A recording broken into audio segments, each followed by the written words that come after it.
Biggity bam, the boys are back. Let's go. Let me show you what's going on today. Ladies and gentlemen, it is Carpet It Up Wednesday. We've got 3 bedrooms and a ginormous hallway in an old farmhouse here in north central Iowa.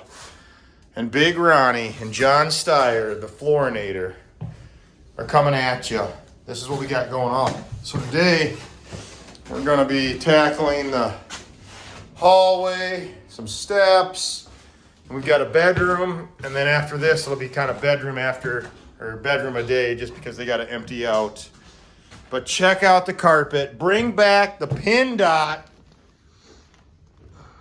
Well, it doesn't really show up here very well, but there is a little pin dot pattern.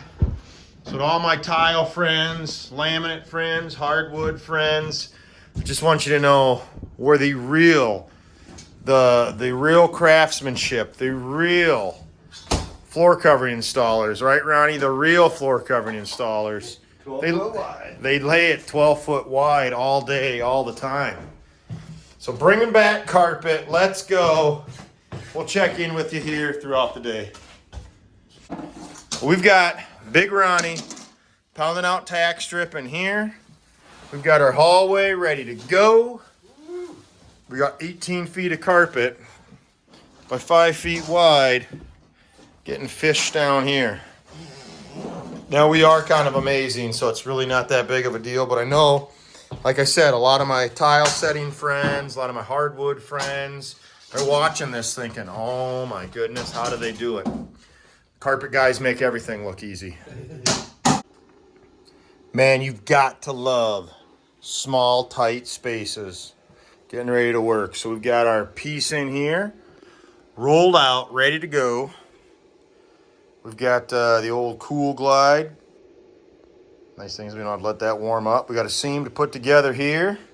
And I'm gonna call this the Nate Hall technique. And Nate shared with me one time how he likes to actually put all his seams together, then stretch. What we're gonna do is we're going to put that seam together, stretch across, stretch this way, stretch that way. Unfortunately, I can't put my rooms together, and it's just because of, well, we got lots and lots of furniture. But here we go. We're gonna put this together. We're going to do a fantastic job. And like I said, for all you installers that work out of boxes, and I don't mean box stores, I mean your material comes in boxes. I'm just saying, come over to the dark side. 12-foot goods are where it's at. Everybody, here we go, day 2. I apologize for not getting you any action shots on this hallway. I had to jet out of here for a couple meetings in the afternoon and just never made it back up here, but I'm gonna show you what Big Ronnie finished up.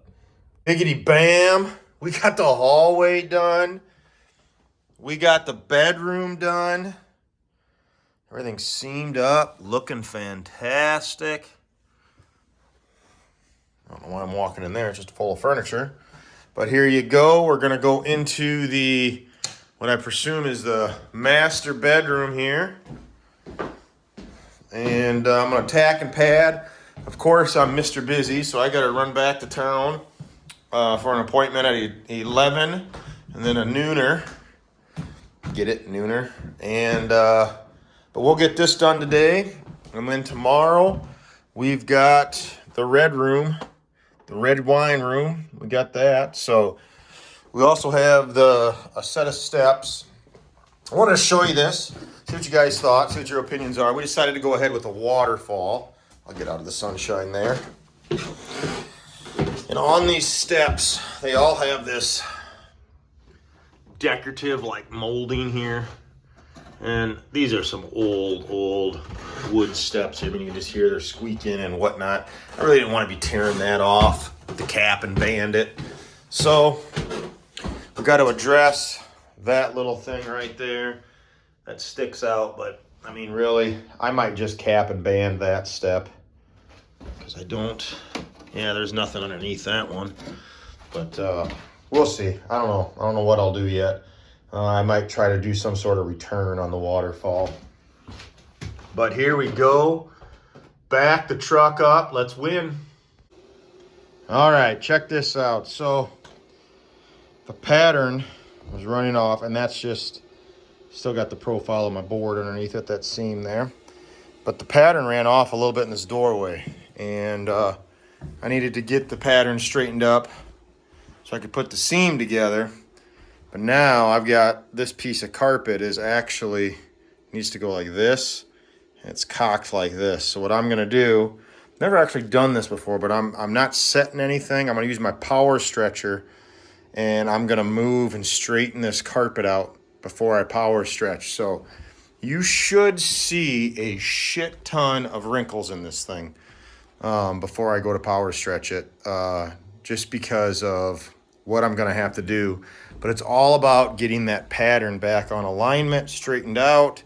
I noticed over there that when Ronnie had stretched that door, it looked a little, I was like, that doesn't look too bad. But, you know, what doesn't look too bad magnifies into, now we're off quite a bit. But this is where I think guys get real panicky with carpet, is they're just so scared that, oh my God, I'm short there. You know, maybe I'll be short there. But here's the thing. That's why you got the power stretcher. Move this piece of carpet around. The good news is this ain't even a double glue down.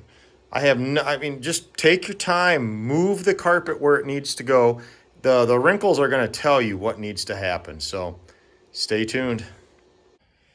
All right. So I took the power stretcher.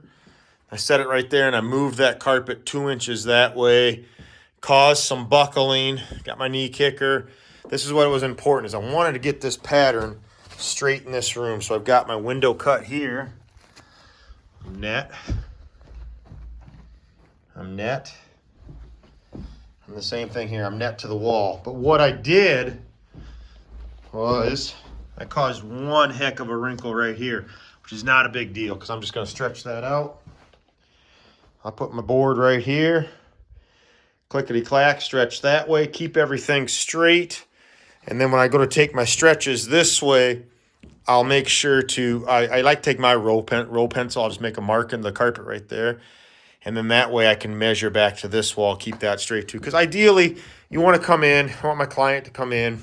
If they have to look this way, if this is open, I want these rows, these lines to look as though they're running parallel to the wall. So, boom, trick of the day. All right, I'll try to do some zoom in here. There's a line right there in the carpet.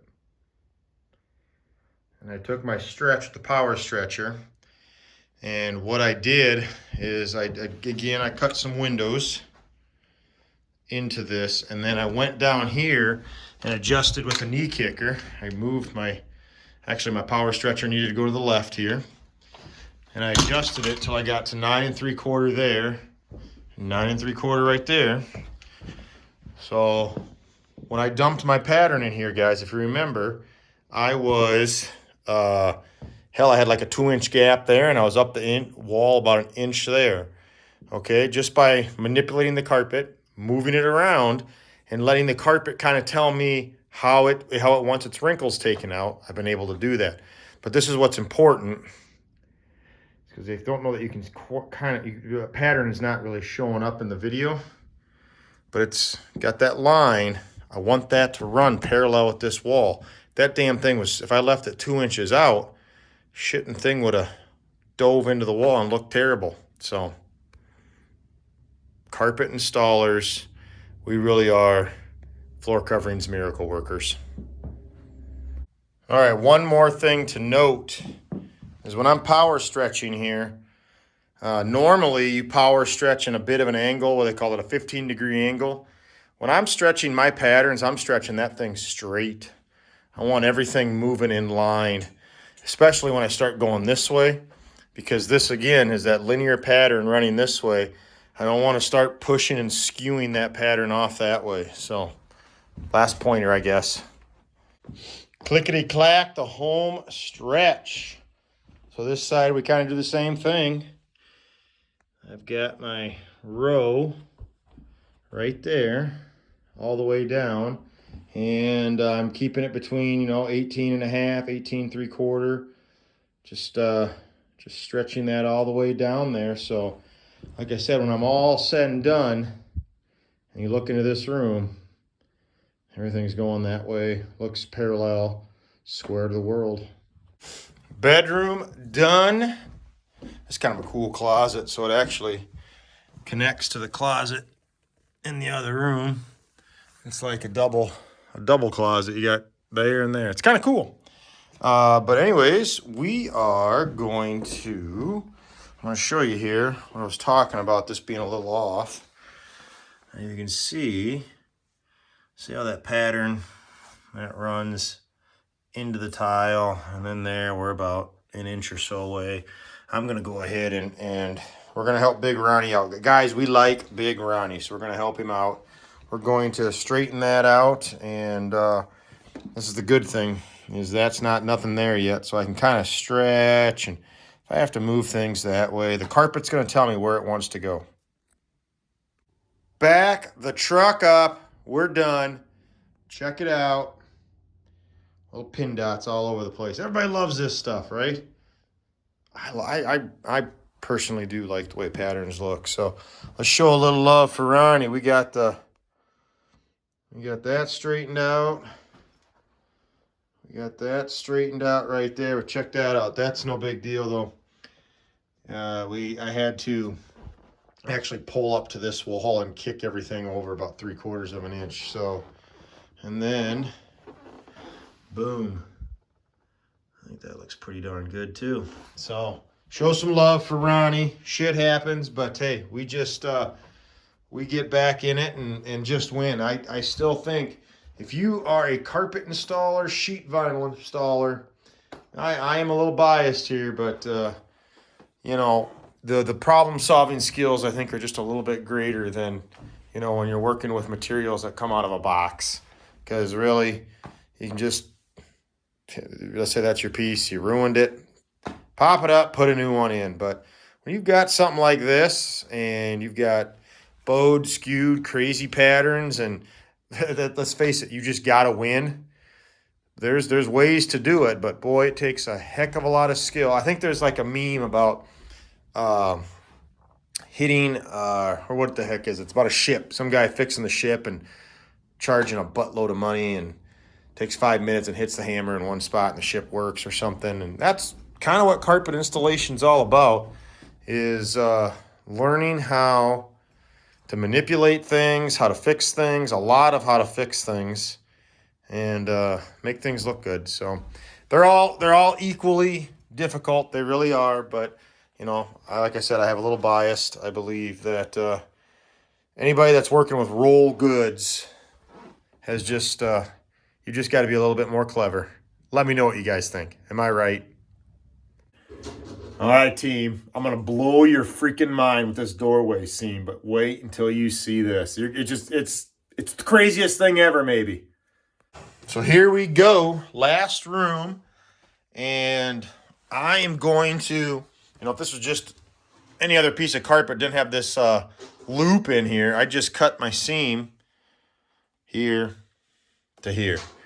But what I'm thinking I'm going to do is, because my seams are looking pretty good, and it's always going to be better if I can run my seam straight, is I'm going to actually cut my seam right here, come back here and run it straight across there. And then that way I can put my seam together as a nice straight seam. Let me know what you guys think. Am I just absolutely crazy? I mean, I'm going to take you along the whole time as we do this. It's just going to be amazing. So 10 by 12, little bitty room here. Let's go. All right, just want to share it. But yes, we went right off this wall and got right over to there. So, boom. Makes it nice. Like I said, the seam's going to be a lot better if I can go straight as opposed to cutting across those yarns. Yeah, it's sexy. It is. And folks, just like that, Big Ronnie and I are done. Check at that. That little return looks pretty good. Biggity bam. Let's go. There's a little hump in the floor now with the carpet. You kind of really notice it. But it is an old house, so that's just what it is. But check that out. So remember, yeah, we cut the seam straight across there. Boom. Easy peasy. Lemon squeezy beautiful. Done, done, done. Thank you again, everybody, for watching. Another one of my beautiful cheesy videos. Have a good one.